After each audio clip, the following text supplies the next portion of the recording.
Hello, welcome to Anatomy and Physiology Audio Series Learning Module number 7, covering the autonomic nervous system. The chapters affiliated with this learning module are chapters 12, and I'd also like you to read chapter 13 for next time as well, in order to be prepared for class.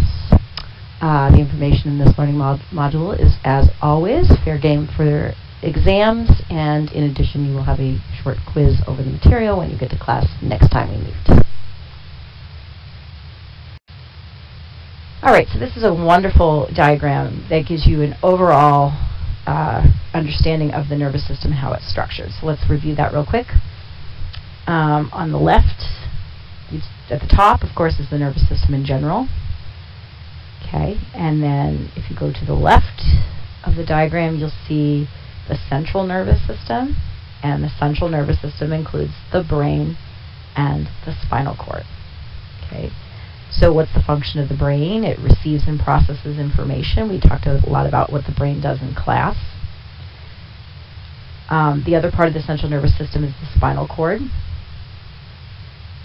Okay, and the spinal cord takes information that is coming in and transfers it to the brain, or it takes information that is coming out of the brain and transfers it to the muscles, right? That's the spinal cord's job. It also is responsible for reflexes, which we've already discussed. Okay, so that's the central nervous system. And then the peripheral nervous system are of course, the peripheral nerves that are coming off of the brain or the spinal cord. Remember, you have cranial nerves and spinal nerves. Those are included in the peripheral nervous system. Those are divided into motor neurons and sensory neurons. Your sensory neurons, as we've discussed extensively, bring information to the brain, right? Whether from inside or outside the body, sensing the environment, right? So that's incoming information. Motor neurons control the muscles and glands. Alright, so motor neurons then are divided into two types of motor neurons. Somatic motor neurons control skeletal muscle, voluntary muscle. Autonomic nervous system controls involuntary responses, like your heartbeat and your bronchioles and your the uterus contracting, and the bladder, one of the bladder sphincters is involuntary. These are the peristalsis in your GI tract. These are movements that are not under your control. They're involuntary. The autonomic nervous system is divided up into the sympathetic and the parasympathetic division. So what we are focusing on in today's mini lecture is the autonomic nervous system. Okay. The entire nervous system, whether it's central nervous system, peripheral nervous system, it doesn't matter, is composed of nervous tissue, and nervous tissue is composed of neurons and neuroglia, right? Just to review from the past. Keep in mind that that information has not gone away. It's still with us, right? Alright, so this is what we're going to talk about in today's mini lecture. Very difficult concept, so if you're having trouble with it, I would consider that to be normal, okay? So don't worry, you might not get it on the first pass through the brain, and that's okay. Just absorb what you can. Okay, you can advance. Alright, so we haven't really discussed this yet, but the cranial nerves versus the spinal nerves, we haven't talked about it in class, but we will. I talked about it a little bit when we went over the chapter, and we will talk about it in class too. But just study this diagram for a minute. Notice that there are spinal nerves that are coming off the spinal cord, and there are cranial nerves that are coming off the brain. Make sure you know the difference between the central nervous system and the peripheral. Nerves of the peripheral nervous system contain ganglia. Okay, so now we're starting to go down the path of understanding how the autonomic nervous system works. So let's look at this, study this diagram. On the left is a picture of the central nervous system. Okay, obviously this is a simplified version, and it's showing you the CNS, that stands for central nervous system, and there is a black line that's coming off of the central nervous system that says neuron number 1. Then there is a circle in the middle that says ganglion, and then there's neuron number 2. The ganglion, which is what I want, don't worry about the rest of this diagram, the ganglion is what I want you to focus on for this particular slide. Nerves of the peripheral nervous system contain ganglia, that's plural, ganglion is singular. These are collections of nerve cell bodies that are located at some distance away from the spinal cord. So a ganglion, you can just think of it as a collection, like it actually bulges out because there's a whole bunch of nerve cell bodies in there, in the ganglia. The fibers that are found before the ganglia are called preganglionic fibers. Before the ganglia, preganglionic. The fibers found after the ganglia are postganglionic fibers. Postganglia. Don't worry about the rest of the diagram yet. We're going to explore that later. For now, just the concept I want you to recognize is that located at some distance from the spinal cord are ganglia in the peripheral nervous system, and the fibers that become before it are preganglionic, the fibers that come after it are postganglionic. Alright, so the autonomic nervous system, which is what we're discussing in this mini lecture, controls smooth muscle, also controls glands as well. We're focusing mostly on the smooth muscle in this case. Signals originate in the central nervous system and travel through peripheral nerves to the smooth muscle of visceral structures, heart, bronchi of lungs, blood vessels, GI tract, etc. You recall that smooth muscle is involuntary muscle. Okay, remember how signals move through the neurons to get to the smooth muscle? Okay, so don't forget any of that information via an action potential. Okay, there are 2 types of autonomic fibers. You have your sympathetic and your parasympathetic fibers. Okay, so the rest of this mini lecture we're going to be comparing and contrasting the parasympathetic and the sympathetic nervous system. Remember that if you're confused already, make sure you go back to the original diagram that shows how the nervous system is constructed. Parasympathetic and sympathetic divisions are divisions of the autonomic nervous system, and they have different structures and different jobs, so that's what we're going to be discussing, is the differences between them for the remainder of the mini lecture. Okay, so this slide points out one of these differences, and that is that the parasympathetic nervous system is the nervous system that is associated with just a normal state. So when you're perfectly relaxed, you're eating, you're digesting your food, you're not alarmed in any way, that would be your parasympathetic nervous system dominating the situation. Sometimes that's referred to as feed and breed. Some people refer to it as rest and digest. You can think of it as slowing down, returning to normal.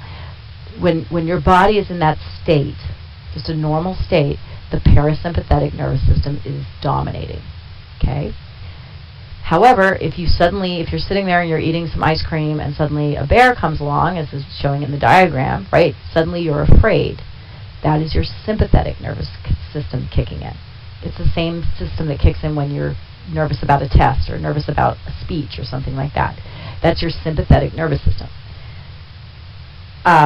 Your sympathetic is dominating when you're in what's called fight or flight. And you can think of that as like speeding up your body, right?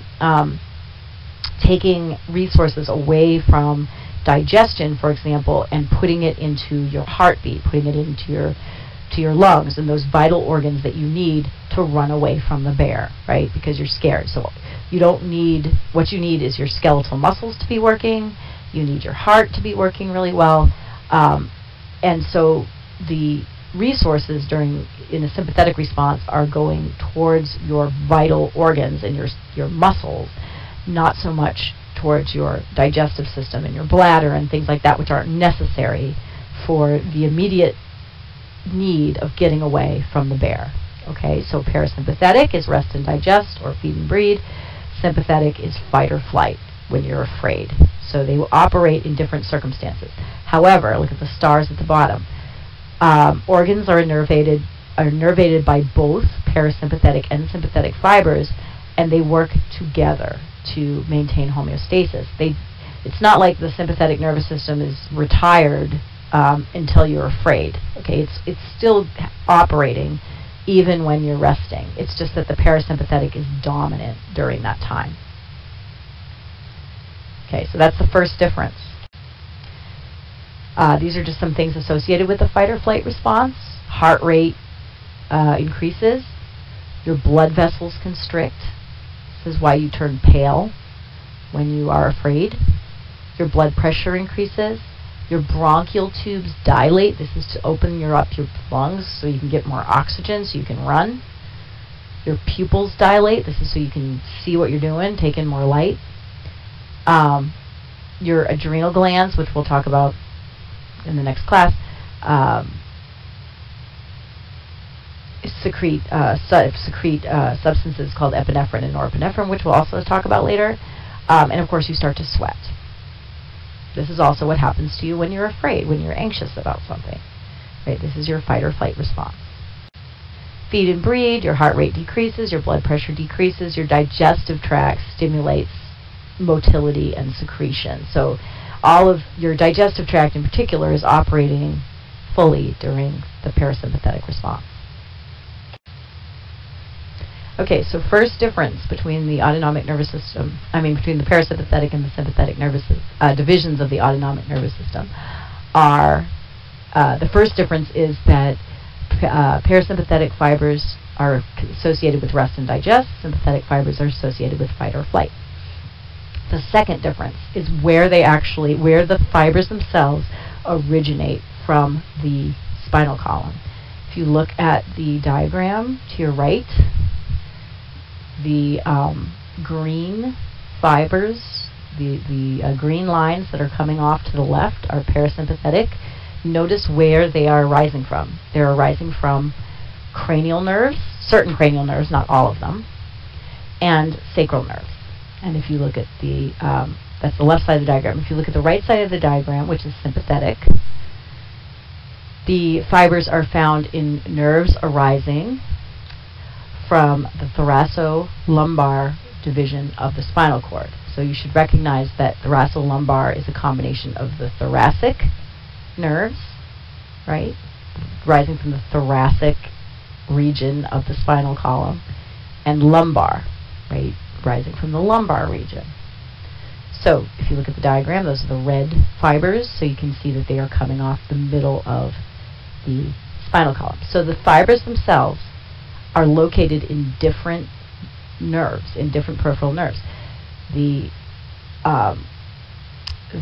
parasympathetic are located in some of the cranial nerves and the sacral nerves, and the sympathetic are located in the thoracolumbar region of the spine. Okay, that's difference number 2. So difference number 1, rest and digest versus fight or flight.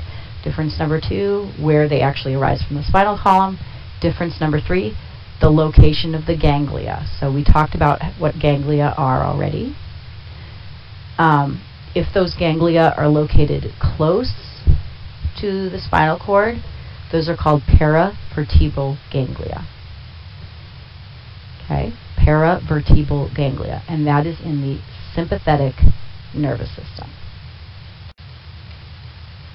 In the parasympathetic nervous system, the ganglia are located near the effector organ. So look at the diagram. Don't worry about the rest of it. Just focus on the ganglia. Right? The ganglia are located closer to the effector organs, or the organs that are actually receiving the information. All right. difference number 4, right? Difference number 1 was fight or flight versus rest and digest. Difference number 2 is where they actually arise off the spinal cord. Difference number 3 was the location of the ganglia. Difference number 4 are the fibers themselves. Okay, this is when it starts to get a little hairy, but that's okay. You can review it if you need to, and like I said, you may not get it on the first pass, and that's okay. So, this is sympathetic. Remember where we are. We're in the sympathetic nervous system. See, look at the diagram on the right. Notice the central nervous system. Notice where the green lines are coming off of the spinal column in the thoracolumbar region. This is sympathetic. You can tell already because of that. Okay, process that for a second. All right, now look at the paravertebral ganglia. We already know that they're very close to the spine because this is the sympathetic nervous system. All right, so the preganglionic fibers, that is the fibers that before the ganglia, they are going to secrete neurotransmitters in the ganglia, right? And those fibers are called cholinergic fibers.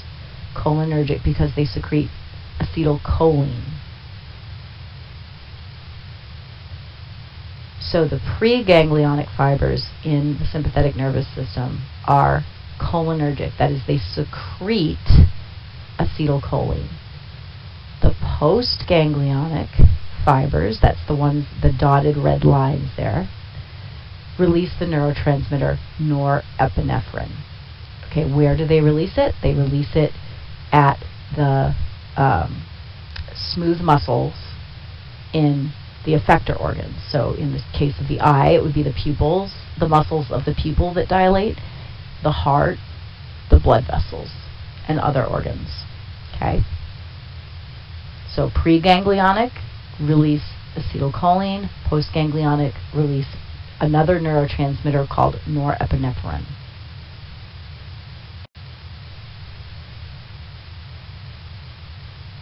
In the parasympathetic nervous system, and you already know that this is a picture of the parasympathetic nervous system because it's where the lines arise from the central nervous system. They arise from the cranial and the sacral areas.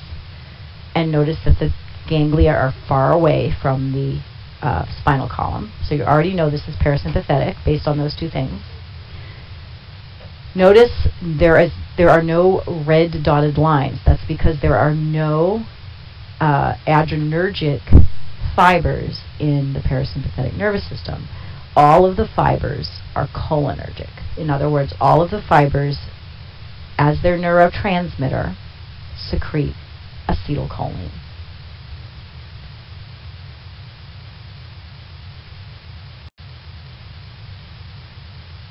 Okay, this is about as deep as we're going to go. All right, so if you followed so far, you're doing really well. Okay, so now we're going to talk about not the fibers themselves, but the receptors, right? So the receptors are on the other side of the synapse. The fibers release acetylcholine or norepinephrine, and the receptors receive those neurotransmitters, just like tossing a ball across the synapse, right? We talked about this earlier. So if you look at the picture, that's just showing you what's actually happening at the synapse right there. So cholinergic receptors. So these are receptors now. Don't get the fibers and the receptors confused. Cholinergic fibers secrete acetylcholine. Cholinergic receptors receive acetylcholine. So there are two types of cholinergic receptors, that is, receptors that receive acetylcholine. They are called muscarinic receptors and nicotinic receptors. There are three kinds of adrenergic receptors. These are receptors that receive norepinephrine. The adrenergic receptors now are called alpha 1, beta 1, and beta 2. All right, so before we advance the slide, I want you to just think for a minute. Where would you find alpha 1, beta 1, and beta 2 receptors? Just think about that for a second. like where in the body would you expect to find them? Okay, so if you didn't get the answer, that's okay. But because the sympathetic nervous system, right, follow me now, is the only division of the autonomic nervous system that contains adrenergic fibers. These are fibers that secrete norepinephrine, and you only find those fibers in the postganglionic segment of the peripheral nerves, right? Those fibers secrete are the only ones in the whole autonomic nervous system that secrete norepinephrine, right? So where do they secrete norepinephrine? They secrete norepinephrine at the effector organs, right? At the pupil of the eye, and at the smooth muscle of the GI tract, and at the heart, right? So you would expect to find, you would only expect to find adrenergic receptors on the effector organs. That's where they're located, because they receive acetylcholine. All right, so that's where you would expect to find them. All right, so continuing on with cholinergic receptors, muscarinic receptors are located on the effector organ in the parasympathetic nervous system. Okay, so you would expect muscarinic receptors to be located on the organs that the parasympathetic nervous system controls, whether it's the heart or the GI tract or the blood vessels.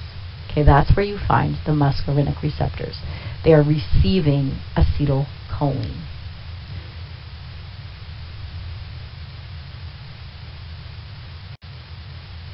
The nicotinic cholinergic receptors, that are receiving acetylcholine, you find them on the effector nerves at the ganglia in both the parasympathetic and the sympathetic nervous system. So look at the diagram to the left.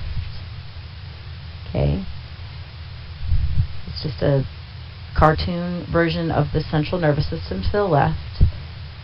The top, that's all in green, that's showing you the parasympathetic nervous system. You should recognize that as the parasympathetic nervous system because, number one, it's all in green, so that means that cholinergic fibers are the only fibers that you find. Secondly, the ganglia are further away from the spinal cord. That's the other reason you should know. The third region you should recognize as parasympathetic is because of the muscarinic receptors that are shown on the far right. Okay, so that's all part of the parasympathetic nervous system. The sympathetic nervous system, which is the under B, right? It's the second part. You have you should recognize that as sympathetic because, number one, the ganglia are close to the vertebrae. Number two, the postganglionic fibers are red, signifying that they are adrenergic and that they're going to release norepinephrine, which is what NE stands for. And you'll notice that the alpha and beta receptors are found on the effector organs. And that's where you would expect to find those receptors. Okay, where it says NN, so locate the two places it says that, that's where you find nicotinic receptors. Okay, so this diagram sort of summarizes all the different receptors and where you find them. You find the nicotinic receptors at the ganglia of both parasympathetic and sympathetic. You find the muscarinic receptors at the effector organs in the parasympathetic nervous system. You find alpha and beta receptors on the effector organs of the sympathetic nervous system. Muscarinic receptors and nicotinic receptors receive acetylcholine. Alpha, beta receptors receive norepinephrine. For your information, the nicotinic receptors are also located at the neuromuscular junction, but that's not pictured in the diagram. That's just to recall that this is also something that's happening in the somatic nervous system, not just the autonomic nervous system. All right, so this diagram is very helpful because this summarizes pretty much everything that you need to know about receptors. Adrenergic receptors are located on the effector organs of sympathetic nervous system, okay, concentrated in various places. This is a simplification, but the alpha-1 receptors, you can think arteries, so that's where you might find them, in the arteries.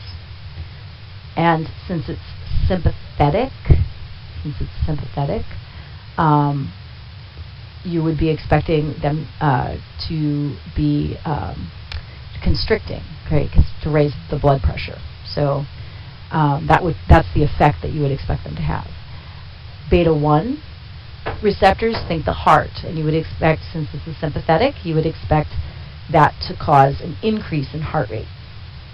Beta-2 think lungs, since those are located on the effector organs. Since those are located a lot in the lungs, concentrated in the lungs, you would expect dilation of the bronchioles. Okay? Next. All right, so that's it for the receptors. So the good news, so once again, if you didn't get it first pass through, it's okay. I would listen to it again. The first time through is a little hairy usually. All right, so the autonomic nervous system receptors, if you understand this diagram, you understand everything you need to know.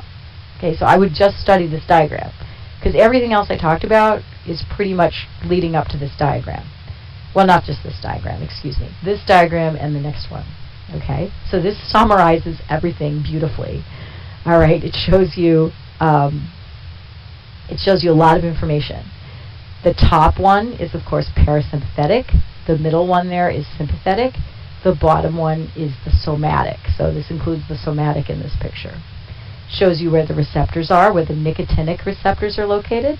Shows you where the alpha and beta receptors are located, and the muscarinic receptors are located.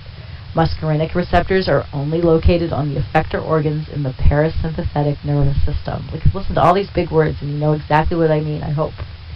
Alpha and beta receptors are only located on the effector organs in the sympathetic nervous system. Nicotinic receptors are located, ready, in the on the receptors of the postganglionic neurons in the parasympathetic, in the same place in the sympathetic, and also at the neuromuscular junction. All right. What else? Acetylcholine is released by the preganglionic and postganglionic fibers of the parasympathetic, released by the preganglionic fibers of the sympathetic, and also released at the neuromuscular junction. Norepinephrine is only in one spot, right? Look, it stands out like a sore thumb, the red. That's where it's released, in the sympathetic nervous system, at the effector organs. The other diagram that contains all the information you need is right here. Okay, the only information that's not on this slide, that's on the last one, is that this does not include the receptors. So you do have to be familiar with the receptors. So this is showing you, the differences physically between the parasympathetic and sympathetic nervous system. So if you understand this diagram and the one before it, you should be in pretty good shape for when you come to class. And we'll review it in class as well. But you are going to have a little pre-quiz on it, so make sure you at least understand it as much as you can. All right. Thanks. This concludes this mini lecture.